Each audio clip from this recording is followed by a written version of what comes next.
కోత్వాల్ కూడా survey number 66, 67, 68, 69 ప్రాంతంలో ఉన్నటువంటి ఈ యొక్క క్రషర్ దగ్గరికి ఇచ్చి ఇక్కడికి పరిశీలన కోసం ఇక్కడికి రావడం జరిగింది.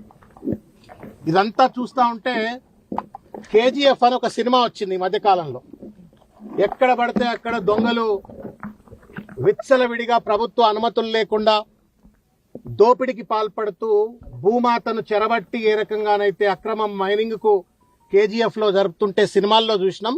మళ్ళా కోత్వాల్ గూడలో ఇవాళ మరో కేజీఎఫ్ ను తలపించేటువంటి ఒక రీతిలో ఆ గుట్టలు చూసినట్టయితే ఆ గుట్టలను ఎట్లా బద్దలు కొట్టినరు, గద్దలు లెక్క ఇవాళ బద్దలు కొట్టినటువంటి ఒక గుట్టల నుండి గుట్టల సొమ్ములు ఎట్లా దోచుకపోతున్నారు అని చెప్పని ఇవాళ స్పష్టంగా కనబడతా ఉంది. వాస్తవానికి స్టోన్ క్రషర్ పెట్టాలన్నా, ఆర్ఎంసీ ప్లాంట్ పెట్టాలన్నా అనేక నియమ నిబంధనలు ఈ రాష్ట్రంలో మైనింగ్ డిపార్ట్మెంట్ వాళ్ళు పొందుపరిచినారు. అవేమీ సంబంధం లేనన్నట్టుగా దొంగలు కలిసి దేశాలు పంచుకున్నట్టుగా ఇవాళ ఈ రాష్ట్రంలో ఉన్నటువంటి ఒక మంత్రివర్గంలో ఉన్నటువంటి ఒక పొంగులేటి శ్రీనివాసరెడ్డి గారు ఇంకా కొంతమంది అందరూ కలిసి ఈరోజు అక్రమంగా ఈ యొక్క క్రషర్ ను పక్కనే మళ్ళా ఆర్ఎంసీ ప్లాంట్స్ ను నడుపుతున్నారు అని చెప్పని స్థానికులంతా కూడా ఇవాళ కోడై కూస్తున్నటువంటి ఒక పరిస్థితి. కానీ ఇంతవరకు కూడా అధికారులు గాని ప్రభుత్వం గాని ఎవరు కూడా వచ్చి ఈ అక్రమ క్రషర్ ఎట్లా నడుపుతారు, దీనికి ఏం పర్మిషన్స్ ఉన్నాయని చెప్పని కూడా కనీసం ఇంతవరకు ఎవరు ఇన్స్పెక్షన్ చేసినటువంటి దాఖలాలు కనబడతలేవు. ఇది ప్రజల సొమ్ము, ప్రకృతి సొమ్ము, ప్రజల సొమ్ము. ఈ ప్రకృతిని రకంగా విధ్వంసం చేస్తూ నియమ నిబంధనలకు, అది కూడా 111 జీవోలో ఉన్నటువంటి ఒక ప్రాంతం ఇది. 111 జీవోలో ఏ రకమైన ఒక మైనింగ్ జరగకూడదు. ఒకవేళ మామూలు భూముల్లోనైనా మైనింగ్ జరిగినట్టయితే తప్పనిసరిగా దానికి దాదాపు 10-11 రకాలైనటువంటి ఒక అనుమతులు తీసుకోవాలని చెప్పని మనకు రూల్స్ చెప్తా ఉన్నాయి. చెప్పని ప్లాంట్ పెట్టక ముందే పీసీబీ నుండి అనుమతి పొందాలా అనేటువంటిది మొట్టమొదటి నియమ నిబంధన.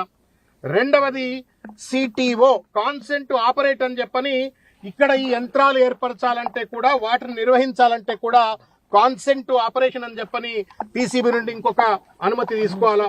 తర్వాత మైనింగ్ లీజ్ గానీ, క్వారీ పర్మిట్ గానీ గనుల శాఖ నుండి, ఏడి మైన్స్ నుండి పూర్తి స్థాయి ఇన్స్పెక్షన్ జరిగిన తర్వాత దీనికి పర్మిషన్ ఇవ్వాలా. నాలుగవది గ్రామ పంచాయతీ ఎన్ఓసి ఇవ్వాల్సిన అవసరం ఉంది. ఐదవది పర్యావరణ క్లియరెన్స్, ఎన్వైరన్మెంటల్ క్లియరెన్స్ ఇవ్వాల్సిన అవసరం ఉంది. ఆరవది వాటర్ యూటిలైజేషన్ సర్టిఫికేట్ కూడా భూగర్భ జలాలకు సంబంధించినటువంటి ఒక గ్రౌండ్ వాటర్ డిపార్ట్మెంట్ ఒక ఎన్ఓసి ఇవ్వాలా. ఏడవది ఇండస్ట్రియల్ డిపార్ట్మెంట్ పర్మిషన్ ఇవ్వాలా. తర్వాత site plan and technical report అని చెప్పని మొత్తం కూడా ప్లాంట్ లేఅవుట్, తర్వాత ఈ సైంటిఫిక్ రిపోర్ట్ అంతా కూడా తయారు చేసి డిపిఆర్ చేసి దానిపైన ప్రభుత్వం ఒక రకమైనటువంటి ఒక అప్రూవల్ ఇవ్వాల్సిన అవసరం ఉంది. ఇది ఇండస్ట్రీ కిందికి వస్తుంది. ఇండస్ట్రీ కిందికి వచ్చినప్పుడు టిఎస్ఎస్ పీడీసీఎల్ నుండి పారిశ్రామిక విద్యుత్ కనెక్షన్ అనేటువంటి వాళ్ళ మొత్తం మీద ఈ 9 పర్మిషన్లు ఇస్తే తప్ప రాష్ట్రంలో మీరైనా నేనైనా ఎక్కడన్నా చిన్న క్రషర్ పెట్టుకోవాలంటే కూడా ఈ 9 పర్మిషన్లు కావాలని చెప్పని నియమ నిబంధనలు ఈ రాష్ట్రంలో ఉన్నాయి.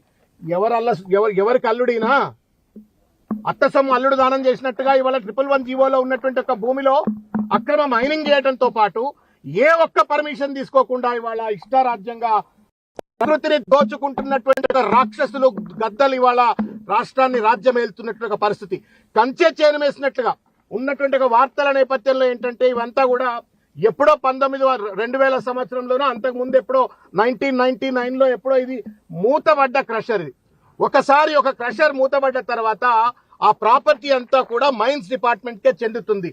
మళ్ళా దాన్ని ఓపెన్ చేయాలంటే ఇట్స్ న్యూ ఓపెనింగ్. దానికి తప్పనిసరిగా అన్ని పర్మిషన్స్ తీసుకోవాలా, మొత్తం ఎన్వైరన్మెంటల్ క్లియరెన్స్ రావాలా.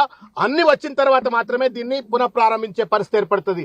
ఎవరు ఏ రకంగా లీజ్ ట్రాన్స్ఫర్ చేసిండ్రు, ఎవరు పర్మిషన్లు ఇచ్చిండ్రు, డాక్యుమెంట్లు అడిగినాం ఇక్కడ మేనేజర్ను, ఏమైనా నీ దగ్గర ఏమైనా సైట్లో పర్మిషన్ డాక్యుమెంట్లు ఉన్నాయా ఏమంటే ఏం లేవు సార్, ఇక్కడ ఏసీ రూమ్ ఉంది, కుర్చీలు బల్లలు ఉన్నాయి తప్ప ఏం లేవు అని చెప్పని ఇవాళ చెప్తా ఉన్నారు.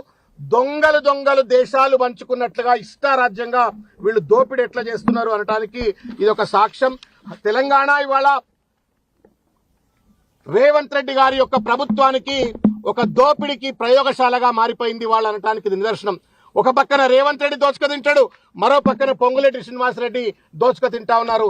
ఈ ఇద్దరు కలిసి వాళ్ళ ఈ రకంగా ఒక దుర్మార్గమైనటువంటి ఒక మైనింగ్ కు పాల్పడతా ఉన్నారు. ఇక్కడ శబ్ద కాలుష్యం, పర్యావరణ కాలుష్యం, అన్ని రకాలైనటువంటి ఒక నియమ నిబంధనలు ఉల్లంఘిస్తా ఉన్నారు.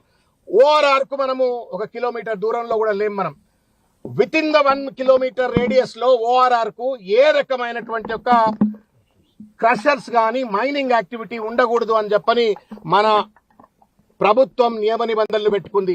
మరి ఇది ఎట్లా పెట్టినారు? ఇక్కడ ఓఆర్ ఎంత దూరం ఉన్నది? కనీసం 1 కిలోమీటర్ కంటే లోపలనే ఈ రకమైన క్రషర్ని ఎట్లా పెట్టుకున్నారు అని చెప్పని వాళ్ళ ప్రభుత్వాన్ని మేము నిలదీస్తా ఉన్నాం.